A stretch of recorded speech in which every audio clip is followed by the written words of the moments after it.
Hey Adventures, so today is going to be a video that I have not done this style in quite a while, so we'll see how it goes. But this is going to be an analysis, a book analysis, or rather a series analysis, and this is for the Percy Jackson and the Olympian series by Rick Riordan. The first book being The Lightning Thief, the second book being Sea of Monsters, the third being Titan's Curse, and then Battle of the Labyrinth, and The Last Olympian. So this series is one that most of us read as we were kids, or maybe not most of us, but a lot of us read when we were kids. I know I read them a little bit later. I read them when I was in my mid-teens for the first time, so not really that long ago, but I read them and I really enjoyed them for a lot of what they did. And then Captured in Words, Jay from Captured in Words actually was doing a read-along on his Discord for this series, and so I was like, well, I might as well listen to them all again, because I hadn't listened to them before, and I needed audiobooks. They're fast, they're easy, just like everything kind of lined up perfectly. It's like, okay, I need an audiobook. Oh, this one's available, let's read that one, type thing. So it was kind of just, well, I read this first one, well, the next one's available too, let's read the next one. So I just kind of read all 5 of them in very quick succession. But so yeah, this is the Percy Jackson and the Olympian series by Rick Riordan. This is a series analysis like I haven't done since, I think possibly the Wingfeather Saga was my last one that I did. So this series the genre is fantasy, but it's very much a low fantasy or a mythology, or it ties in a bunch of different things. It's modern, well, the time of writing it's early 2000s, but it's basically modern urban fantasy taken with mythology and incorporated into the real world, the modern day world. And so I'll get more into that in a second. Age range is of course middle grade to YA. The first book is far more middle grade. The third or the fifth book starting to get YA, and then the second series, the Heroes of Olympus series, is also more YA. All right, as are most of Riordan's other series in this world. So as always for these analysis videos, I will be following my 5 elements of story outline, and that playlist will be linked up in cards, so that for those of you who might be new here or haven't seen that list and don't know what I'm referring to, you can go find them a lot easier. As always, we'll start with characters. Each of the characters in this series are really well defined. Sometimes it takes a little while to get to know the characters and their personalities, but by the end of the series everyone makes sense. So of course we have our main trio being Percy, Annabeth, and Grover, and I'll get to them in a second. But there's also a ton of other characters like Nico, or Talia, or Thalia, or Thalia, depending on who's pronouncing it. I've always pronounced it Talia, even though that's probably not right. And then there's just like a whole cast of characters: Chiron, Mr. D, Dionysus, the various other gods and goddesses and stuff, and how each of them has their own characters and their own takes on those characters and everything like that, and it works really well. Plus all the characters feel real. They feel like real people, largely due to characters, or to most of the demigods having ADHD, having various different learning disabilities, I guess, that cause them to not fit in with the normal world. And there's reasons for that, and explained is basically, well, you're hardwired for battle, and you're hardwired to read ancient Greek, stuff like that. So that's why they have issues with the way that they do. I don't have learning disabilities in that way, so that part of them has never particularly resonated with me as a character, but I know it has for many people. But anyways, so the 3 main characters, Percy is, after this reread, I realized that Percy is one of my favorite characters of all time. He's charming and witty, but also consistently making mistakes, and has to learn new lessons along the way, which is good. That's how characters should be, how the hero should be in their story. It shouldn't be, oh, I'm perfect, but that they have to learn from the mistakes that they make, even if they are a good character, a good guy person. But with all that, he goes from a lovable, goofy kid to someone who is willing to trust others, even when his own reaction would be to fight. So rather than, I'm gonna fight you, he's like, okay, I'll let something else, I'll give the responsibility away to this other person because they're the better answer in this situation. Maybe not, but we're at least gonna try. And seeing his character development, especially in this last reread, because I wasn't really paying attention to character development and stuff when I first read them. I was not really paying attention to a whole lot other than story, and that's still a lot of how I am now, but seeing his character development in this one, it works really well. Annabeth, I know I just said that Percy is one of my favorite characters of all time, but that's more of a recent revelation of basically this read through. So I guess I should mention this. Percy is a son of Poseidon, so he has basically water powers. We'll get more into that in a second. But Annabeth is a character who, from my first reread, was one of my favorite characters. Annabeth is a daughter of Athena, Athena being the goddess of wisdom and war, or more specifically things like war tactics and strategy. Annabeth is a very, very smart character, and there's a reason why her nickname in the series is Wise Girl. But she has a lot of wisdom and is a very good foil to the foolishness of Percy at times, as well as Grover, but then she fits into that friend group so well. She's a brilliant, smart character, and her natural distrust of Percy causes for a great character arc. Once again, her character is really well fleshed out. You understand her desires and motivations, and it is truly believable that she's always the smartest person in the room.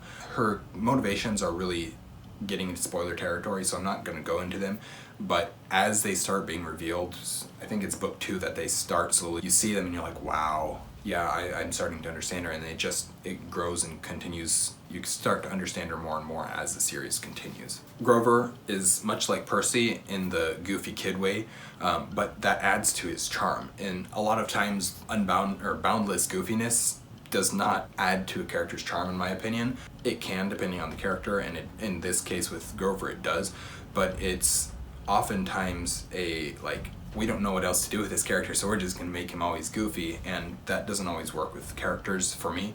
My personal taste doesn't always like that. Like I said, that adds to his charm in this one, as well as makes their relationship work so well. They play off of each other, they're banter together, or about other people. It works so well in this instance. But his arc of constantly feeling fear and terror, but always knowing that as a protector he's the one who has to protect Percy, but also being a friend and knowing that he wants to protect his friends, forces him to confront his fears and grow into the satyr that he can be. So, of course, Grover's a satyr, meaning half man, half goat. And so the way that the satyrisms, I guess I'll call them, affect his character are really funny and charming, and just the add to his character. As a satyr and as a protector, he has a specific role in this series, and that is to protect Percy Jackson. It changes as the series goes on, but that's where it starts out. And he's a very fearful character. He's scared just about of everything, but he understands, but Percy's my friend. I'm not going to leave him here to deal with stuff by himself if possible. And he understands that because his role as protector and because he is friends with these characters, he doesn't want, not only is it his duty to stay and help and protect, but it's his desire to as well. And so that juxtaposition between his constant fear but also his desire, it works really well and helps his character to grow. So getting to the plot, each book has its own plot line. This series as a whole is about Percy Jackson trying to survive until his 16th birthday, when there's a prophecy about the next child of the big three being Zeus, Poseidon, or Hades, who reaches their 16th birthday will have the choice to either save or destroy the world. This prophecy basically guides the entire series, and though there are some other things that come in and out of the story, it always comes back to this fight against Kronos and the Titans. Each book follows a very the first 3 books really follow a very episodic formula, where they start out the book and they have to deal with an event, and then they overcome that challenge, and they go on to the next challenge, and they overcome that challenge, and they go on to the next challenge, and it kind of is that way through all 3 of the first books, and then book 4 kind of changes it up a little bit.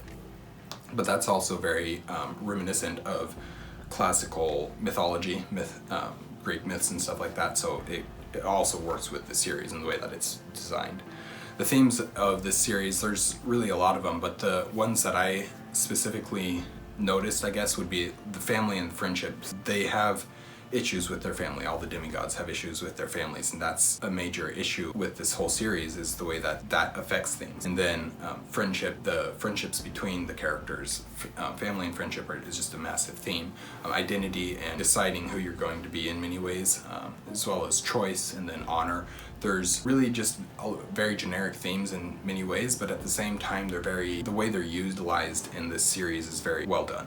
So the world / setting for this series is, as I already mentioned, modern day Greek mythology. It's modern day United States, and the Greek mythology is taken and put into our world, so that have to deal with it in everyday life, basically. The stories travel all across the United States, but they took important things from Greek myths and incorporated them into modern day America.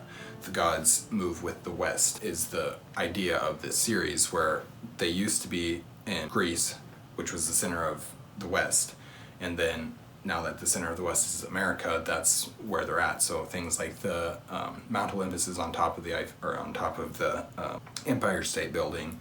For the uniqueness factor, though, that would be like the magic system of this fantasy series. The children of the gods, basically, they are children of the gods, which gives them magical powers pertaining to their godly parent. Percy is the son of Poseidon, and therefore has various water-related abilities, such as breathing underwater, controlling and manipulating water, and then healing / enhanced reflexes when in contact with water. So it's very much that type of thing, where depending on who your godly parent is and what they're the god of, I guess, dictates what your abilities will be. Annabeth, being the daughter of Athena, is extremely tactically minded and just all around super smart. Continues on with all the characters like that. My general thoughts of this series is that I quite enjoy a lot of this series. It isn't perfect by any means, but overall it's super fun. I love how it feels very much like a modern day myth. It fits right in with all the old Greek myths, but the way that it's incorporated into modern world works so well. Part of that is Riordan's writing, though. It's surprising how much Percy's personality influences the feel of the series and really is the heart of that world. I'll get more into this when I eventually do a analysis of the Heroes of Olympus series. But Percy, the character of Percy Jackson, just makes the world feel real and makes you want to see this world exist. The writing style is very simple and very much so designed for middle grade to young adult audiences. Like many other series that follow the characters as they get older, this series grows up with the reader. So Harry Potter is a great example of that. You start when Harry's 11 and you end when he's 17, and that journey through the books, you grow up with the characters. It's the same with this series. It's not exactly a year in between each book, but you start when he's 13 and end when he's 16, I think, something like that. So it's 12, but it's several years that you grow up with the characters, or you see the characters grow up, and the stories get more mature as they go. They get more advanced with heavier and darker themes, but still maintain the fun and whimsy of the first books in the series, as well as the randomness. Overall, I'd probably give this entire series about a 4 or 4.5 star rating. The individual books are a little bit different, but based on the way that I have broken down my rating system, that's kind of what it ends up coming out. Thank you guys for watching an Erudite Adventure. We post videos every Monday and Thursday.